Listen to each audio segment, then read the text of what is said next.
Now, as you all know, in business or in life in general, in order for you to get things accomplished, you have to know how to connect with people on a more intimate level rather than just superficial, right? And so before we do that, let me kind of tell you what to expect. So the first thing is clarity, right?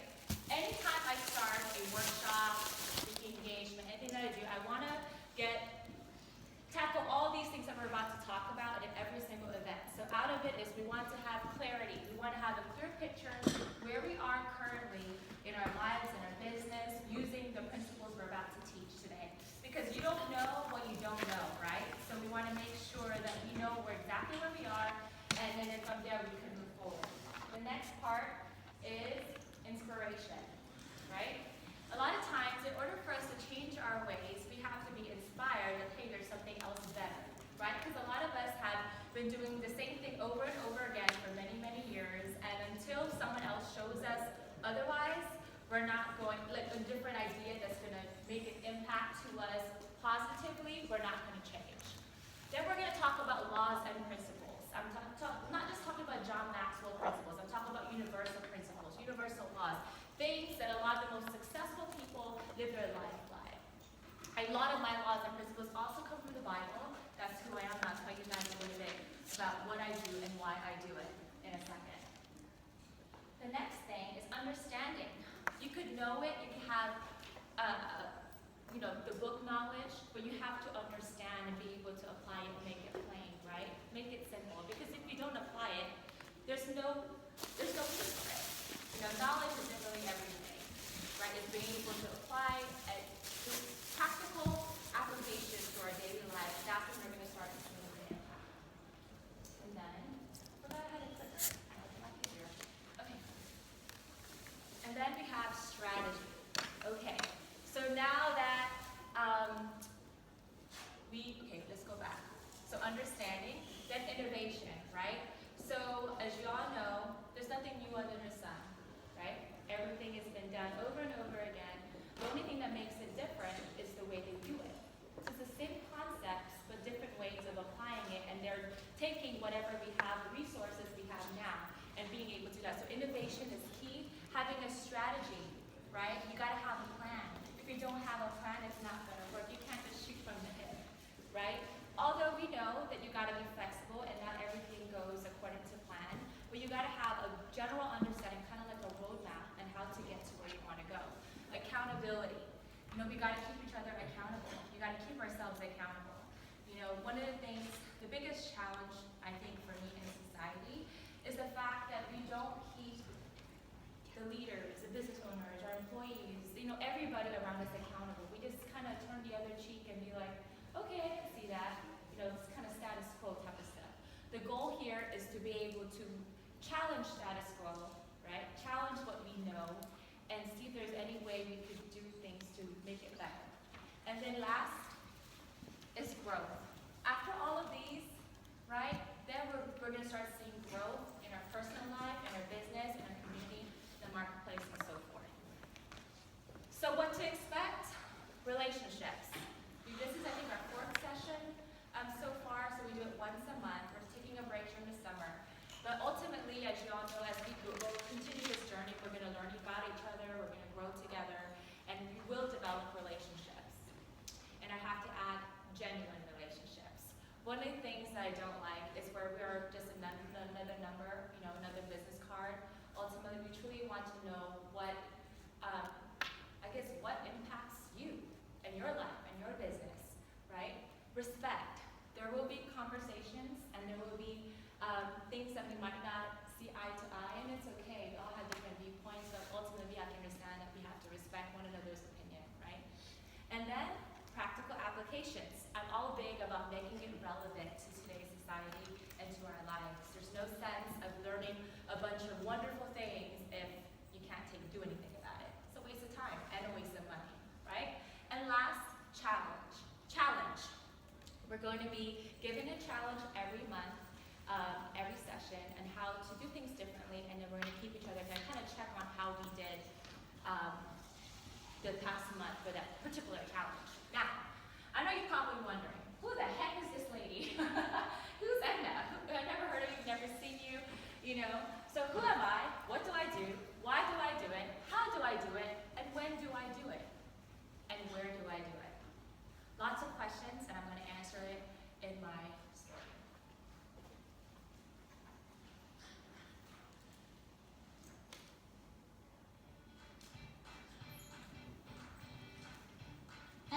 from Oahu, Hawaii. She attended Hawaii Pacific University and decided to move to Houston her senior year in college, right before she was supposed to graduate. She attended U of H and was working as a financial advisor and majored in marketing and entrepreneurship, with a focus on international studies and sales. She accepted a management trainee role at a logistics firm and worked her way up. Her roles included operations, account manager, inside sales, marketing, analyst, and global project manager. They convinced her to go into outside sales. Her goal was $1 million and sold $12 million 6 months in. She was excited, but when she approached her boss regarding her commission, he told her that they didn't think she was going to reach her goal, so they made her non-commissionable. But at least she would get her commissions next year. She was not happy as her days started at 4 a.m. and ended at midnight, and worked on weekends. She decided to leave that company and worked for an IT solutions firm. She broke a record, especially for a rookie in their industry. Unfortunately, they cut her salary in half and gave her a bunch of excuses on why she couldn't get her commissions. She wasn't able to make her ends meet, so she ended up joining another firm and was in charge of the Gulf States region.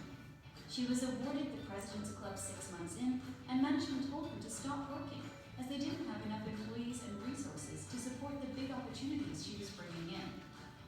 While she was waiting on them to hire more people, an engineering company recruited her to be a national sales rep for a product that they were introducing from the UK.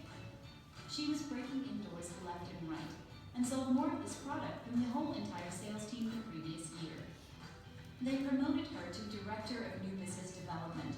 She agreed to keep the same salary, as they promised to give her a percentage of the net revenue if she hit their goal at the end of 2014. She shared with them her secrets, developed tools that would help them prospect, grow, and win business. She recruited top-quality people with great potential for a very limited budget. She managed the rebranding of the company and revamping of their website, which included all marketing material, pricing template, and proposals. She implemented keep in touch and referral programs for their prospects and existing clientele. She created scripts for the inside sales and the sales team as well. She went over everything from onboarding new accounts to dealing with customer complaints. On August 27, 2014, she walked in her office and was asked to go to her boss's office, in which she was handed a white piece of paper saying that today was her last day. She was heartbroken. She realized that the true reason behind the layoff was because they did not think she would achieve the goal, and because she did, they decided to keep the money for themselves. It was at this point that she started her business, Favor and Wealth, and joined the John Maxwell team. She also wrote a book called The Ugly Side of Sales and got published by the largest Christian publisher in the world. She joined another company to help them grow their Christian market while working on her business part-time and on weekends. She was in the top percentile in sales, but was experiencing similar challenges as they changed her commissions from 12% to 2.5%. On October 7, 2016, she turned in her notice and left corporate America to work on her business full-time. She secured over $500 million worth of business for employers she worked for and clients she's coached in the past 8 years. Now she's living her dream by going out to the marketplace and teaching them how to win and grow business the right way. Her mission is to help the good guys win. Her goal isn't to bash past employers or businesses, but educate and enlighten business owners, management, and salespeople to do things the right way and still get the results they desire, which is ultimately additional revenue to the bottom line. It is our obligation and social responsibility to keep our employees, peers, bosses, and employers accountable.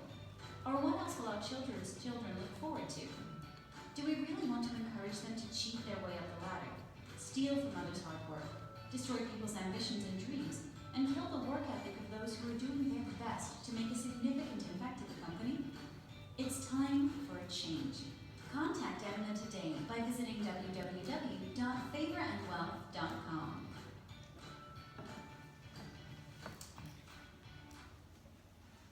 All right, so that's a little bit about me, a little bit of my background, and why I do what I do. It's not just for the money, it's not just for the business, this is my life. Unfortunately, I didn't just get impacted in a negative way by corporate America, but even by the church and people I love. And so really, this is my life.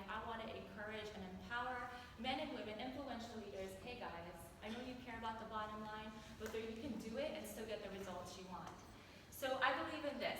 A good tree will produce good fruit, right? And a bad tree will produce bad fruit. What I realized is it's not the fault of the managers and the executives why they did what they did.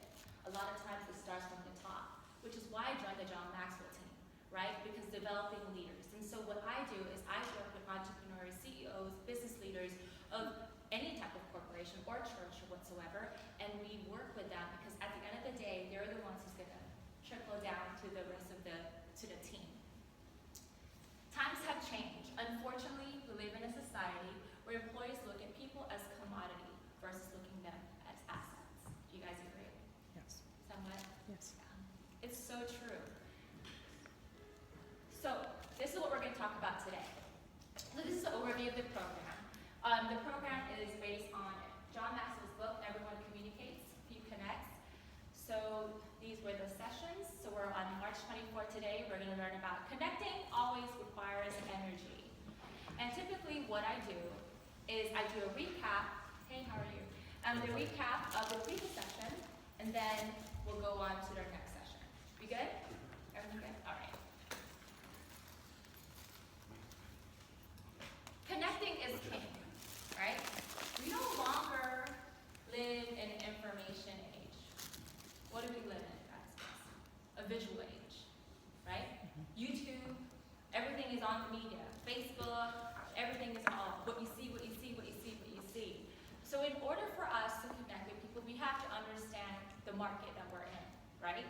So connecting is king. If you don't know how to connect, and think about it, we have a lot of self-made millionaires that basically started their business online just through connecting with people through Facebook. There's a lot of successful individuals doing that. But how do they do that? It's because they know how to connect. What they did was they identified their audience, they identified who actually is kind of like them or has the same goals as them, and that's how they do it. So today, we're going to talk about how to connect with your particular type of audience, because we all have our different audiences. Like my audience will be different from Jeff's, right? Heidi, you have a different audience from Nishi. We all have different audiences, and that's what we're going to talk about today. So what is connecting? A lot of times people think that connecting is just about how many followers you have, how many people you have on your LinkedIn, how many people you have, in your Facebook, or even how many people goes to your events, right? True meaning of connecting is when something happens to you, for example, something bad, right? And you were stranded on the side of the road. Will people come to help you? Those are the people that genuinely connect with you, right? If you're short on cash, will that individual, hey, here's $500, I'll help you out. Here's a coupon. Connecting is the ability to identify with people and relate to them in such a way that increases our influence with them. And so you cannot influence somebody, and when I say influence, I'm not just talking about you guys got to do this, because unfortunately, if you're the boss, of course your employees will have to do it because you pay them. But how about if you didn't pay them? For example, do you guys know what I'm saying? So let's say, hey, I need you to come in on Saturday. Is it paid or not paid? The people that you connected with, they'll come even if it's unpaid. So how do we get that? How do we get to, this is not just a work relationship, this is not just a customer to business owner relationship. How do you get to that level where you're truly connecting with people, that you're influencing them regardless if they're paid or not paid or if they're obligated to? That's what we're going to learn today. Most people who disconnect don't know it. A lot of times, I know for me, many times, I thought of connecting with a customer and then you hear back from them. It's like, oh, what happened? They just disappeared. We don't know that we're not connecting with our employees. We don't know that we're not connecting with the people, our family members. How many of you guys have kids, teenagers, right? Sometimes we think that we're getting onto them and they're not. They're not even listening. It's not even hitting their heart. So this is what we talked about last time. Just a little refresher. We talked about in order for you to connect, there's 3 components of communication that needs to be involved. So thought, emotion, action, right? They gotta believe that you know what you're talking about. So you gotta connect with them intellectually, right? If someone's talking to you and they feel like you're full of, garbage and they don't know that you know what you know, they're not going to listen to you. So you got to get the fact that, hey, this person knows what they're talking about. Emotion, you got to connect with their heart. They have to know that you care. They have to know that you don't have any hidden agenda behind what you're doing, right? And the last part is action. They have to see that you do what you do. For example, you cannot tell people, let me just give an example, for sales. I have all these management, they would tell me, you got to prospect, you got to go out there and knock on doors, but they never did it.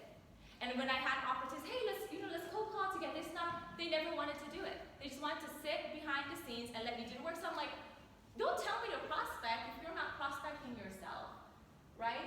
So they have to see it too. So 3 things remember, they buy from you first if they see that you know what you're talking about, they see that you care, and then they'll follow it if they see that there's actions behind it. Now, we talked about this. Action, something we do, connecting visually, what people see. Thought, something we know, connecting intellectually, what people understand. And how do we know if they know what they know, if they can make it plain and make it simple, right? How many of you guys had professors and they would talk and talk and talk and it was just not making sense in your brain? No? Yes? Okay, that's yes. So a lot of times, I'm a big component, keep it simple, right? And as when you get too simple, make it simpler. And you just keep making it simple and simple that anybody who comes to you understands exactly what you're talking about. And then emotion. Something we feel, connecting emotion, what people feel. And this means they have to feel your passion. You know, I sold IT solutions and it wasn't my heart, right? When you're not passionate about what you're selling, people will know. When you're not passionate about the topic, people will know. And so the key is you have to have all these 3 things in order for them to connect and connect with you. So this was the challenge last time, if you all remember. One thing is you have to be a product of yourself, meaning you have to be your product needs to be a product for yourself first before you can apply it to other people. So until it happens to you, it can't happen through you. You can't give, right, what you don't get, obviously.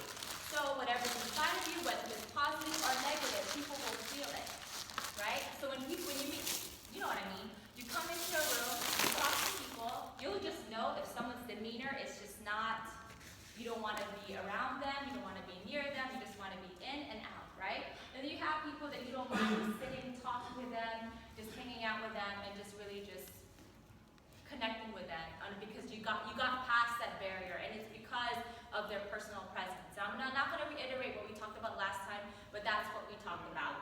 One of the challenges was to identify out of the 3 areas where you need help with and improve it, utilize whatever we learned last time to kind of, I guess, practice it and see if there's any changes. So did anybody actually try any of the things?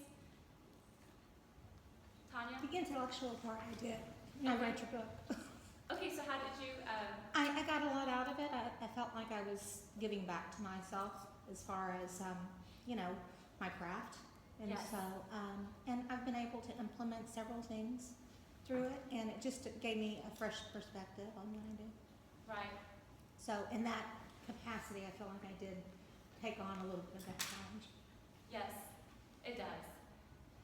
So taking something that you're passionate about and growing yourself in that particular area by studying about it, doing research about it, and developing yourself in that area.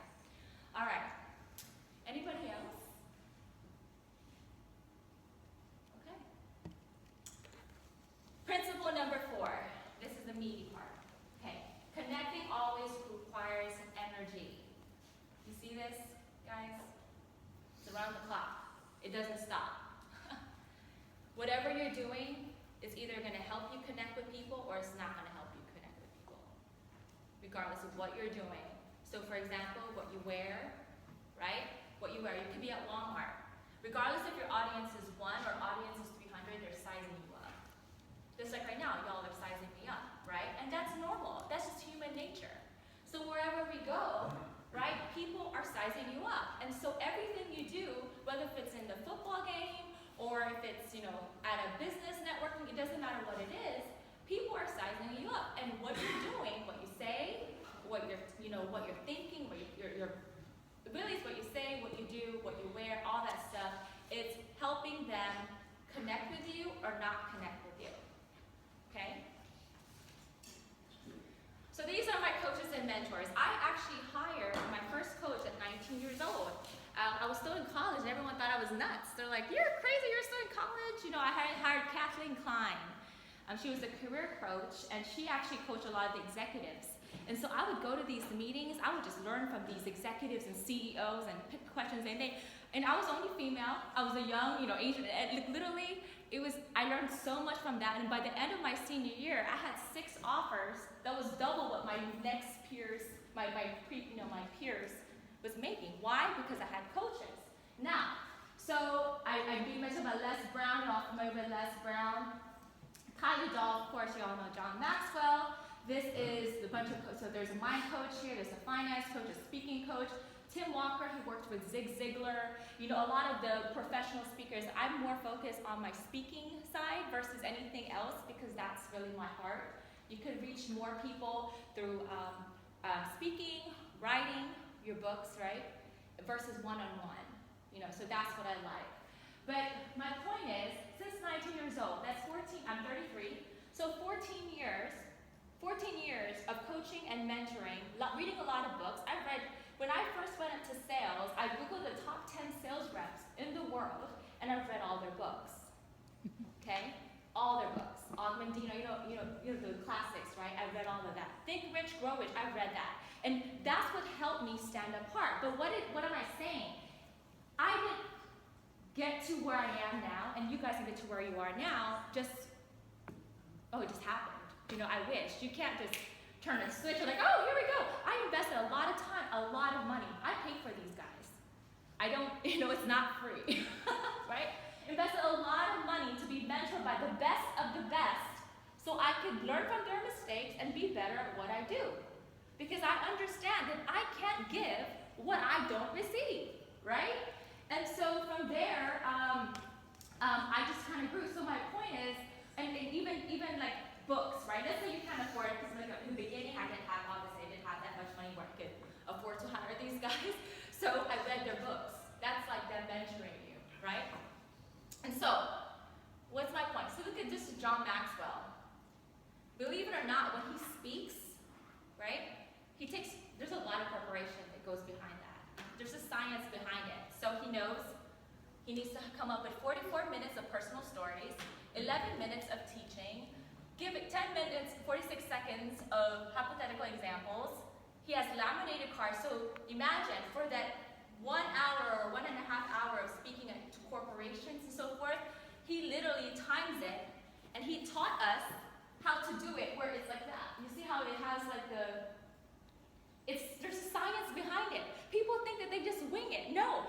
Les Brown, all these guys, literally you have to prepare, you gotta know your audience, there's a planning involved about it, and this is how it's supposed to look. You see? So if you pay attention, John Maxwell said, and Les Brown does something else, but if you pay attention, this is what they do. Every speaking engagement, they literally have an outline, and they time themselves, and they prepare, and that's why they get paid the big bucks, right? Because they prepare for each and every one of these speaking engagements or any type of training. So, connecting principle number 4.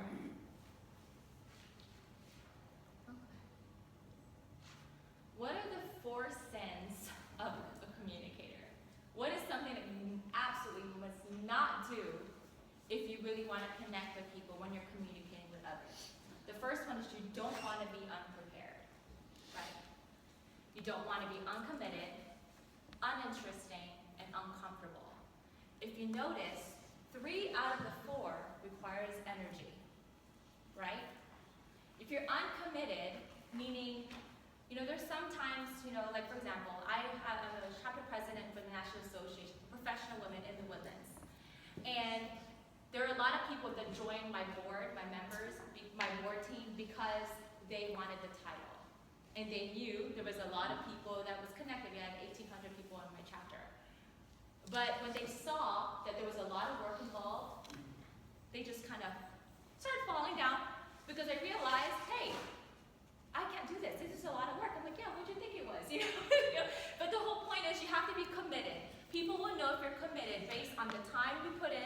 right? And the effort you put in, and if you're there, or if you're giving it 100% versus 10%, and I'm sure we all know that you all know when someone's giving it their full force or if it's just partial. Uninteresting, meaning like you're not interested at all. Like, have you ever gone to places and you're talking to them and you know it's just going in one ear and out the other? When I see that, like when I'm working with clients, I just like, you know, obviously it's not, you know, I don't want to waste any more time. I get up because I know how much my time is worth, right? So it's just one of those things is we have to pay attention. Don't waste, because time is our most valuable asset, and we know that, right? Every minute counts, and if we are wasting our time meeting with people, talking to people that has no genuine interest in yourself, then it's not going to be